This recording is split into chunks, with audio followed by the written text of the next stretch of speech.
live वॾी ॻाल्हि आहे सुञाणे कोन वॾी ॻाल्हि आहे छा पियो जे साईं लाइव तो क्या चेयरमैन तुझे मां लाइव न क्या خصوصی طور پہ आओ बाला کراچی یونیورسٹی کی بیٹیوں کو خراج پیش کرنا چاہ رہا ہوں جن کراچی کی بیٹیوں نے کہا ہے کہ یہ کراچی سندھیوں کا ہے قبضے گیر قاتل اور غیر ملکیوں کا نہیں ہے یہی آواز ہونی چاہیے کراچی سے کشمیر تک کہ سندھ کے مستقل باشندے شہزاد پور کے باسیوں یہ خطرے کی علامت ہے کہ کراچی سندھ کا دارالحکومت جس پہ لاکھوں غیر قانونی تارکین وطنوں نے قبضہ کیا ہے اس وجہ سے کراچی کا امن و امان تباہ ہو کر رہ گیا ہے اس وجہ سے کراچی کے اندر خودکش حملے آور افغانی اور برمی تھے جن نے عباس ٹاؤن کے امام بارگاہ کو بم سے اڑایا تھا وہی قاتل اور رہزن جس نے قلندر کی بستی میں قلندر کے روزے میں دھماکے کیے وہ غیر ملکی تھے شکارپور کے بم بلاسٹر اور جیکب آباد کے بم بلاسٹر یہ سب غیر ملکی افغانی اور برمی اور بنگالی ہیں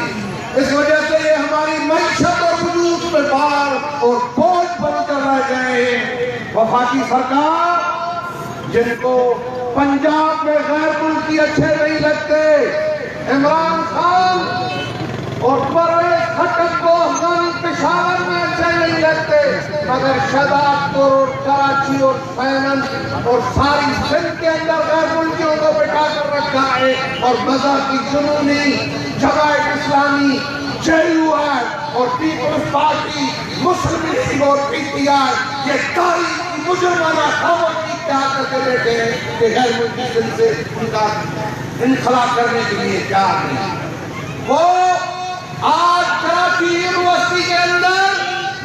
کراچی اور شہزاد پور سانگھڑ اور کشمیر اور عمرکوٹ کے لوگوں کی داخلہ پر بندش ہے مگر گلگت بلتستان پشاور اور افغانی برمی کراچی یونیورسٹی کے تعلیمی ادارے میں پڑھ رہے ہیں آج یہ تعلیمی اداروں میں داخل ہو رہے ہیں تو ان قاتلوں کا یہ روپ دیکھو کہ 4 ملین یوسی کی بھی اب افغانی اٹھا رہے ہیں اور جیسے کل الجزائر میں 100 گنڈوں کو اجازت دی کہ الجزائر کے لوگوں کو گولی مارے ان کو قانون پوچھتا نہیں ہے آج یہ ہوا ہے کہ کراچی کے اندر یہ قاتل ہمیں گولیاں مار رہے ہیں قانون حرکت میں نہیں آ رہا قانون کی تقاضا ہے کہ غیر ملکی باہر نکالو ہم یہ ریلیاں اور احتجاج اس قانون کے بنیاد پر کر رہے ہیں کہ یہ زمین اللہ تعالیٰ نے سندھ کے باشندوں کو دی ہے پنجابی پختونوں یا افغانی اور برمیوں کے لیے زمین نہیں ہے ہم انسانیت کے خلاف نہیں ہیں مگر برمیوں اور افغانیوں کی اپنی زمین ہے وہ یہاں سے چلے جائیں یہ لوگوں کا پرامن مطالبہ ہے حکمرانوں یہ تمہاری ذمہ داری ہے کہ گنڈا گردی ہماری دھرتی پہ بند کرو مذہبی انتہا پسندی بند کرو یہ بدماشی اور بدتمیزی بند کرو ماں سائیں جلال محمود شاہ اج قومی کارکنی موجودگی میں ہی عرض کنس تیار والی رواداری ہے بڑی ظرف ہو جو انہاں شہزاد پور جا قومی کارکنوں کدے اردو چینلن کدے سندھی چینلن دلاوی کندے جناب سائیں جی ایم سید ऐं सूर्य बादशाह जे ख़िलाफ़ ॻाल्हाइण शुरू कयो یہ दलाल मुर्शिद लतीफ़ जे फ़िक्र फन ऐं अज़मत जे ख़िलाफ़ ॻाल्हाइनि था अवधी हा वॾमाणा आहे पई साईं जलाल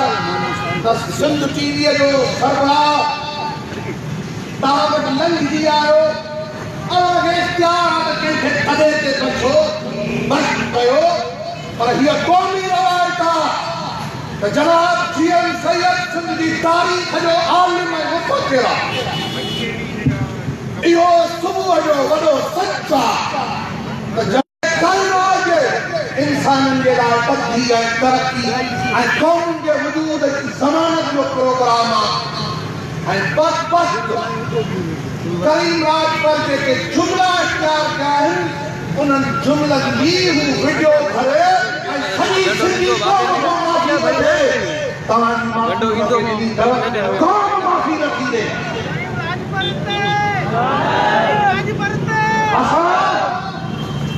असां चऊं था त इल्मी तरह को बहस करे इजाज़त आहे बदअख़लाक़ी जी इजाज़त न आहे तारीख़ क़ौमुनि जे अज़ीम फर्ज़नि जो जाइज़ो वठंदियूं महाराजा ॿाहिरि तोता सूरा शाह इनायत शाह लतीफ़ सूर्य भाषा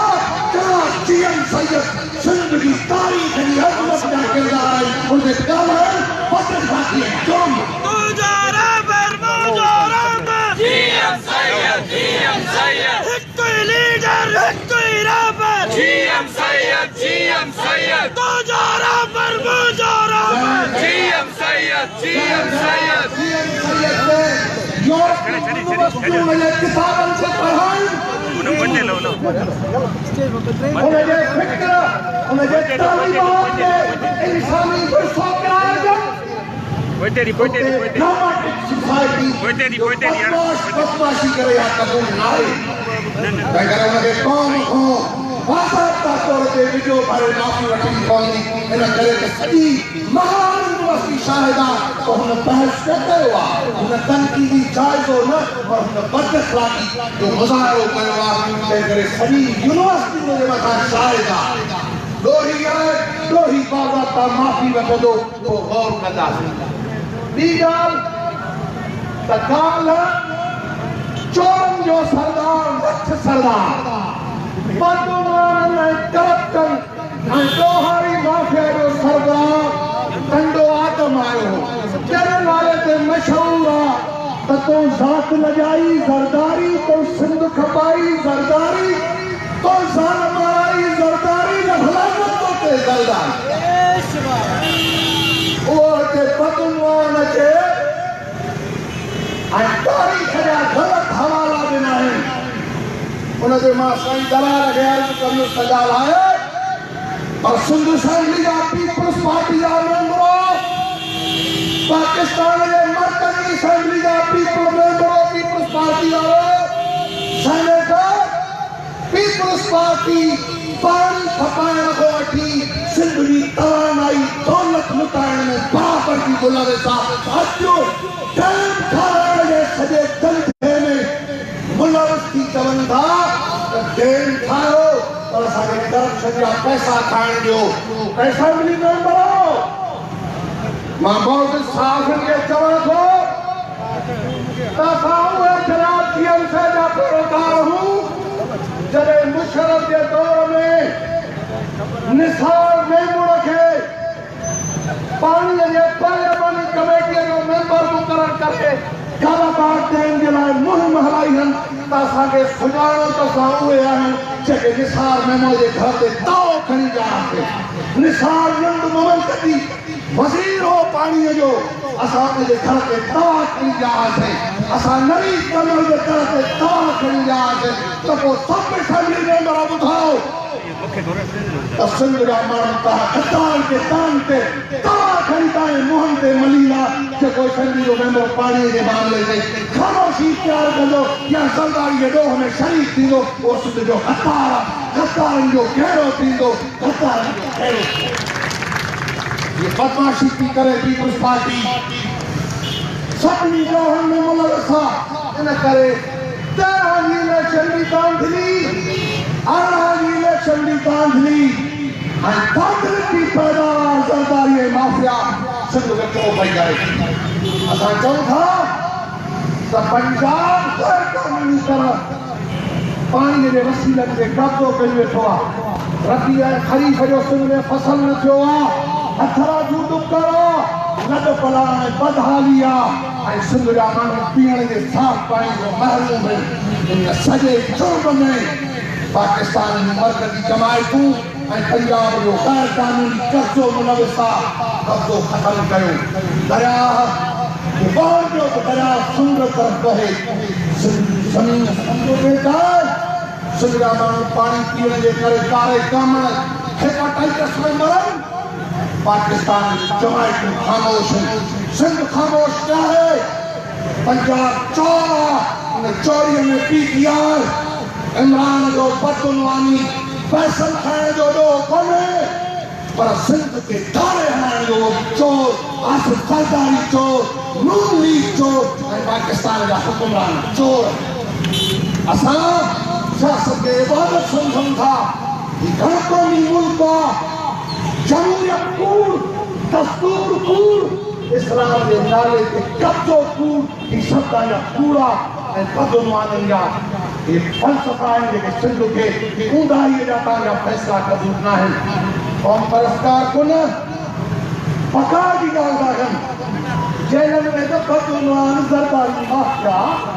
ऐं लोहारियूं रिश्वतखोर हुजनि क़ौम परस्तार उन्हनि खे खड़ो था बुनियादी इंसानी हक़नि जूं धनकड़ियूं कयो था अव्हांजो कानून आहे अदालत में पेश कयो जबरी गुमशुदियूं गैर इंसानी अमलात जे असुल में बंदि थियणु खपनि कंहिं माण्हू जो ॾोह आहे उनखे अदालतुनि में पेश कयो अदालतुनि में ब्रिटिश सरकार पेश कंदी अदालतुनि में इज़राइल जी सरकार पेश करे थी अदालतुनि में अमेरिकन पेश कनि था ॾोहारनि जी सज़ा अदालतूं ॾींदियूं कंहिं माण्हू खे इजाज़त न आहे बाक़ी बदुनवाननि जी बार सियासत के जरिए ज़रदारी माफ़िया जो कब्ज़ो सिंध जा माण्हू चवंदा त एहसाब थो ये एहसाब हुजे त ज़रदारी माफ़िया जेल में हुई पंहिंजी महिरबानी